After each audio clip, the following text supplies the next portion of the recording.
تو 40 یا 50 دکانوں پہ جو گئے ان کو کوئی آپ نے کاغذ دکھایا یا ان سے کوئی آپ نے کوئی کوٹیشنیں لی 40-50 ان سے کوئی انپٹ لی؟ کھوسا صاحب in short nothing was on record, کچھ بھی نہیں ہے, ثبوت نہیں پرووائڈ کیے گئے. Number 1 nothing was on record, مگر جو ریکارڈ میں انہوں نے تسلیم کیا کہ انہوں نے رینبو امپیکس ایک دکان جو کہ ایک انڈین اونڈ دکان تھی اس کو دبئی کا سب سے بڑا ایکسپرٹ پایا اور اس سے یہ ایویلیویشن کرائی, اور عمران بشیر ان کے ایک ایویلیویٹر تھے جو کہ اس کے لیے ایکسپرٹ پائے گئے.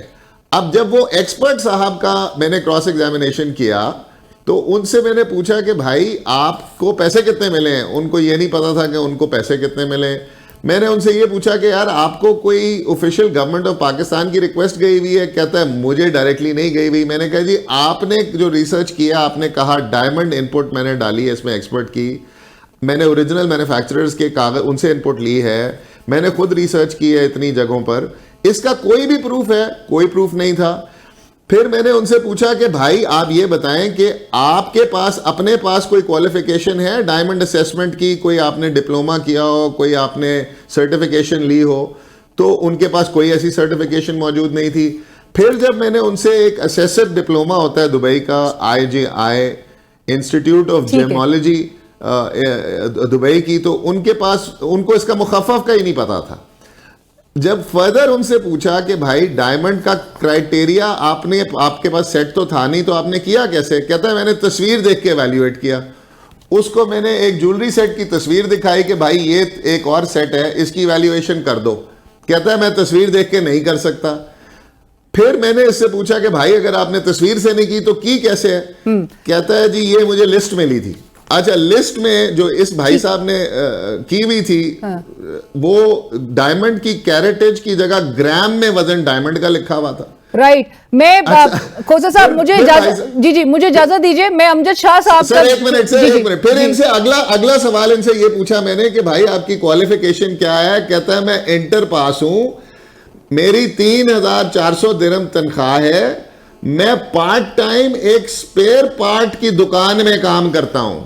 یہ ایک ایکسپرٹ ہے جس نے 3 ارب روپے کا اس سیٹ کو بنا دیا, اور اس ایکسپرٹ ٹیسٹمنی پہ ہم نے اپنے فارمر پرائم منسٹر کو 14 سال سزا, ان کی بیوی کو 14 سال سزا, ان کے پتہ نہیں کتنے اربوں میں ان کو فائن بھی کر دیا. بالکل. اور امجد شاہ صاحب آپ نے تمام گفتگو سنی ابھی کھوسا صاحب کی جو کہ وکیل ہیں عمران خان صاحب کے, اور ان کی ایریا کیس میں جو انہوں نے باتیں ہائی لائٹ کی, جو اپریزر کے حوالے سے اپریزمنٹ کی جس کے پاس ڈگری نہ ہو اور جس کو کراس ایگزامینیشن میں جس کا یہ حال ہو کہ ان کو دوبارہ کراس ایگزامینیشن کرنے کا موقع ہی نہ دیا جائے, حق دفاع کا جو ہے وہ اس سے محروم کر دیا جائے, 342 کا ریکارڈ جو ہے وہ بیان ریکارڈ نہیں کروانے دیا جائے. سو 48 گھنٹوں میں یہ جو 2 ٹرائلز کا فیصلہ سامنے آئے ہیں امجد شاہ صاحب, ان ٹرائلز کے جو مس ٹرائل ہونے کا تاثر اب بن رہا ہے وہ کیا بتا رہا ہے؟ آج بھی جس طرح سے یہ فیصلہ سامنے آیا ہے, آپ کو لگتا ہے کہ یہ روٹین میں بھی اسی طرح سے ہوتا ہے, اسی طرح سے ٹرائل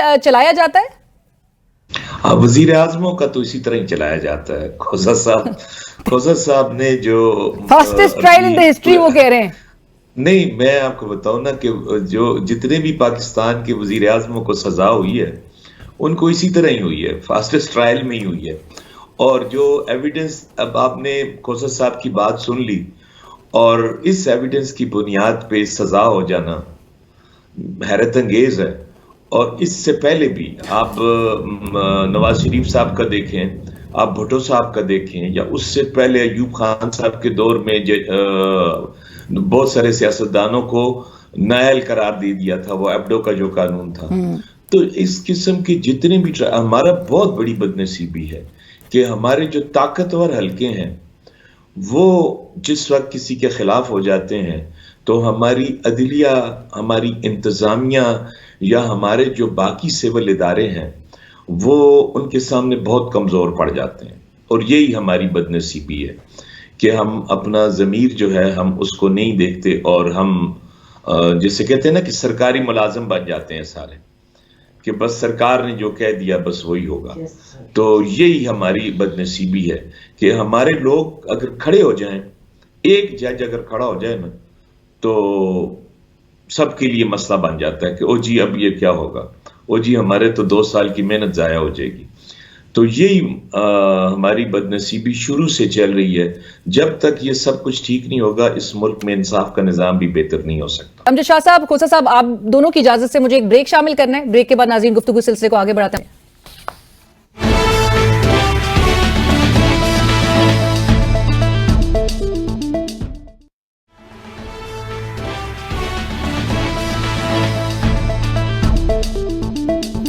ناظرین ویلکم بیک. کھوسا صاحب, نیب کی ایک رپورٹ منظر عام پر آئی ہے جس کے مطابق پاکستان میں توشہ خانہ تحائف کا جو صحیح تخمینہ لگانے کا نظام ہے وہ پاکستان میں سرے سے موجود ہی نہ ہونے کا انکشاف جو ہے اس رپورٹ میں سامنے آیا ہے. اور یہ بھی بتایا گیا ہے کہ ایف بی آر اور جو کلیکٹریٹ آف کسٹمز ہیں انہوں نے سعودی ولی عہد کی جانب سے دیے گئے جو تحائف ہیں اس کی اصل قیمت لگانے سے معذوری کا اظہار بھی کیا تھا.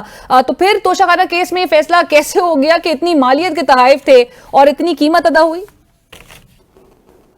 دیکھیں نا, اسی لیے کیونکہ ہمارے پاس یہ کیپیسٹی موجود نہیں ہے, اسی لیے تو ہمیں دبئی جانا پڑا اور انٹر پاس سے جا کے ہمیں ایویلیویشن کرانی پڑی. اگر آپ اس کے توشہ خانہ کے ایویلیویٹرز کا دیکھیں تو وہ کچھ کمپنیز موجود تھیں جنہوں نے ایک پروسیس, جو بھی پروسیس توشہ خانہ کا ہے اس کے تحت انہوں نے اس میں اپلائی کیا اور ان کو اس ٹائم پر اپریزر بنایا گیا 2016 میں, جو جس نے اس کو بھی 1 کروڑ 84 لاکھ کا پایا اس وقت. وہ بھائی صاحب اب جا کر اپروور بن گئے. اچھا, اور اپنے بڑے انٹرسٹنگلی اپنے بیان میں کہتے ہیں کہ مجھے رشوت تو نہیں دی گئی مگر مجھے لگا یہ کہ اگر میں اس کی اسیسمنٹ کم نہیں کروں گا تو مجھے پینل سے اتار دیا جائے گا. اب مجھے اس کو کراس ایگزامن کرنے کا رائٹ نہیں دیا گیا, نہیں تو میں پوچھتا کہ یار آپ تو توشہ خانہ میں اپریزر ہو, توشہ خانہ میں تو سارے انفلوئنشل لوگ ہی گفٹ لے سکتے ہیں نا, یا چیف جسٹس بھی توشہ خانہ سے لے سکتے ہیں, چیف آف آرمی اسٹاف بھی توشہ خانہ سے گفٹ لے سکتے ہیں. تو کیا آپ ہر ایک کو جب گفٹ واپس دیتے ہو تو انفلوئنس سے نیچے کر دیتے ہو؟ یہ تو سوال تھے جو ہمیں پوچھنے ہی نہیں دیے گئے. یہ اتنا ڈر گئے ہمارے جو بھی یہ عدالت چلا رہے تھے کہ انہوں نے ہمارا right to cross examine 11 of the witnesses سلب کر دیا. ہمارا یہاں تک کہ کل صبح 4:30 بجے تک ہم لوگ علی ظفر صاحب کے گھر میں بیٹھا ہوا تھا اور ہم تیاری کرتے رہے اس میں, اور ہم نے 342 کا بیان تیار کیا. آج ہم عدالت کے رستے میں تھے تو انہوں نے سزا سنا دی without taking the statement of the accused on under 342 and without the closing arguments.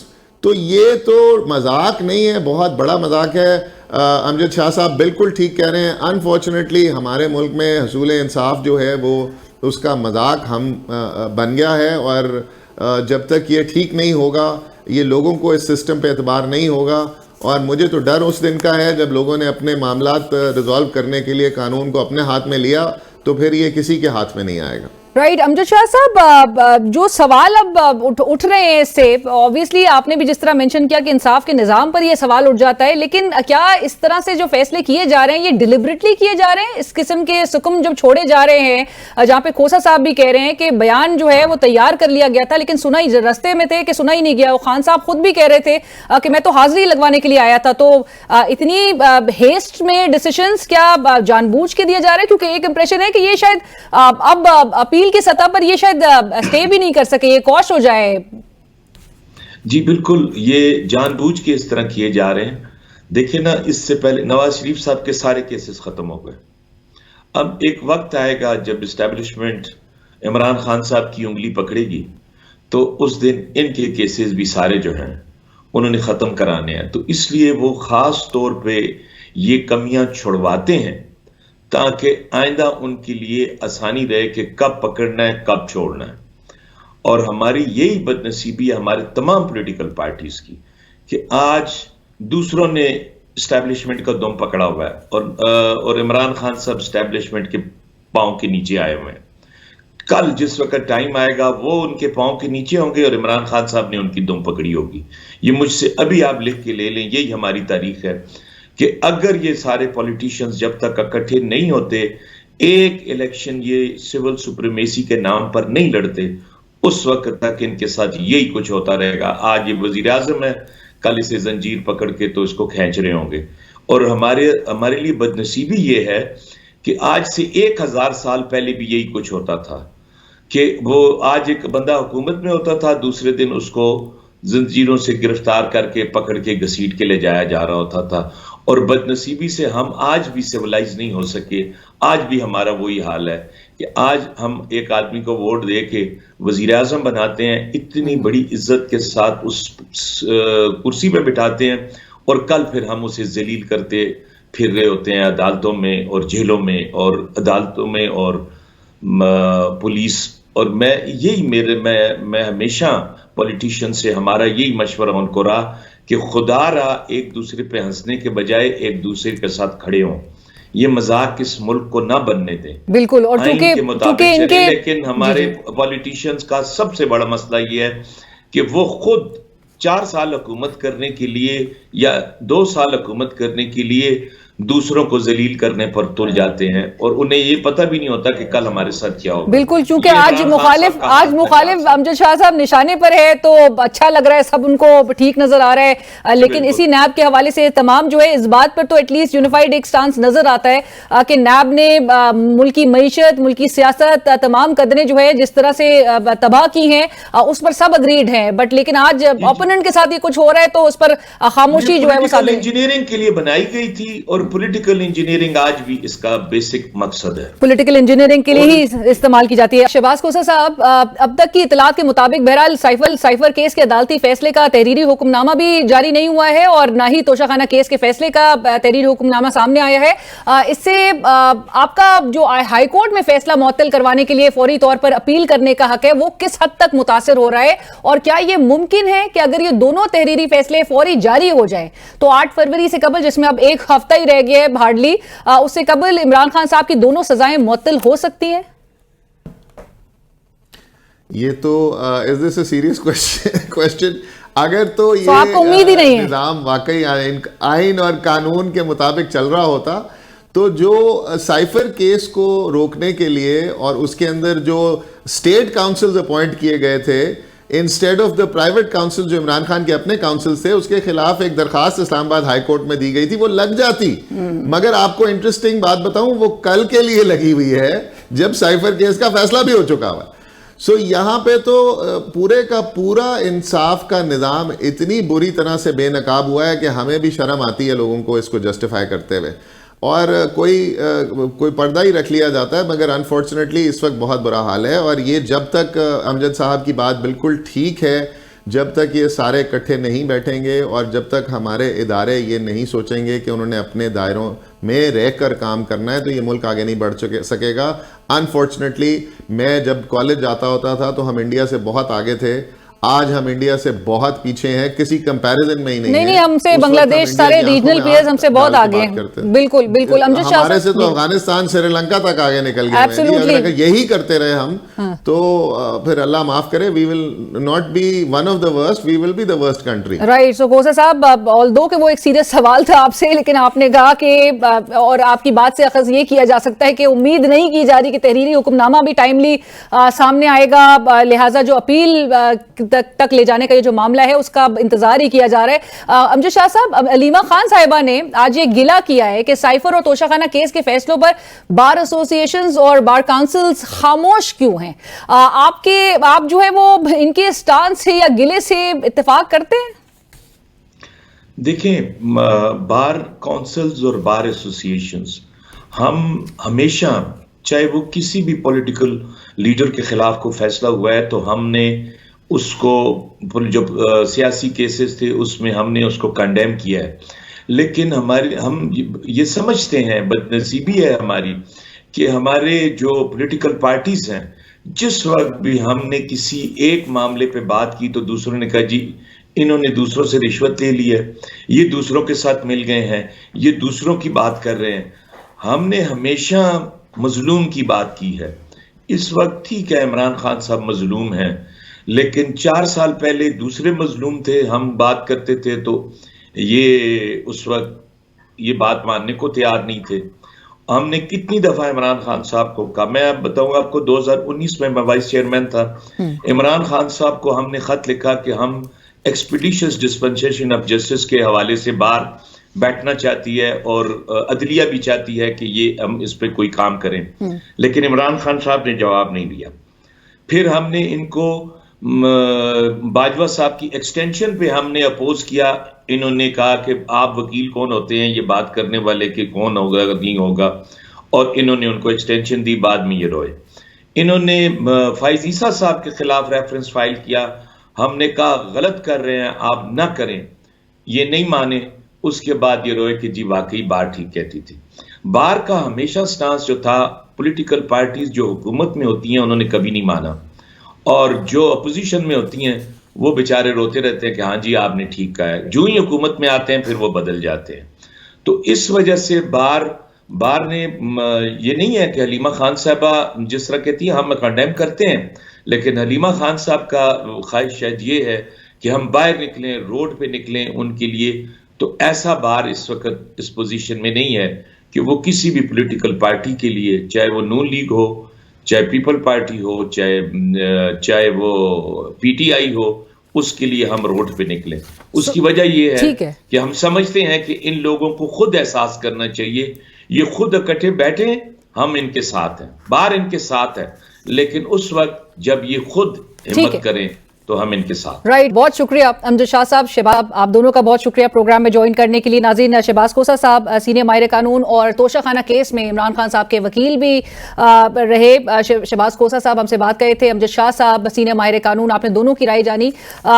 Fastest trial in the history of Pakistan جو آج کے اور یہ جو گزشتہ روز کا جو فیصلہ تھا, اس حوالے سے شہباز کوسہ صاحب نے کہا کہ یہ جس تیزی سے یہ معاملہ منطقی انجام تک پہنچایا گیا ہے, جس حد تک سکم چھوڑے گئے ہیں, جو لیپسز ہیں وہ چھوڑے گئے ہیں, اس پر بہت سارے سوالیہ نشان جو ہے وہ عائد ہو جاتے ہیں. امجد شاہ صاحب نے, اور ان کا کہنا یہ ہے کہ وزرائے اعظم کے معاملے کے حوالے سے اسی طرح سے سپیڈی اور فاسٹسٹ طریقے سے کیس جو ہے وہ ڈیسائیڈ ہوتا ہے. سو یہ ٹرائل اسی طرح سے ہوتا ہوا ایکسپیکٹ بھی کیا جا رہا تھا اور نظر بھی آیا.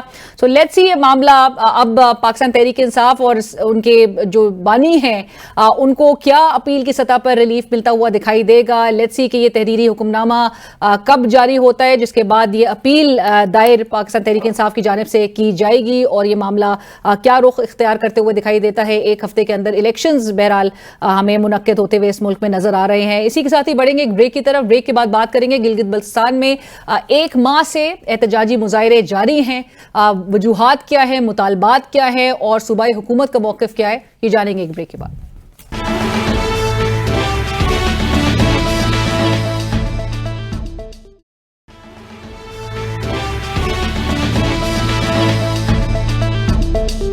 اور ناظرین, بریک کے بعد بات کریں گے گلگت بلتستان میں آٹے پر سبسڈی ختم کرنے, مختلف سروسز پر ٹیکس عائد کرنے اور دیگر آئینی حقوق کے لیے تقریباً 1 ماہ سے جاری احتجاج اب پہیہ جام شٹر ڈاؤن ہڑتال کی صورت اختیار کر گیا ہے. لوگ بنیادی اشیاء کی قیمتوں میں اضافے پر احتجاج کر رہے ہیں. اطلاعات کے مطابق حکومت نے گندم کی قیمتوں میں اضافہ کیا ہے اور گندم کی فی کلو قیمت 20 سے 36 روپے کر دی گئی ہے.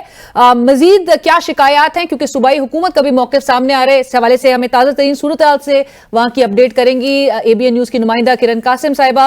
کرن, السلام علیکم, بہت شکریہ ہمیں جوائن کرنے کے لیے.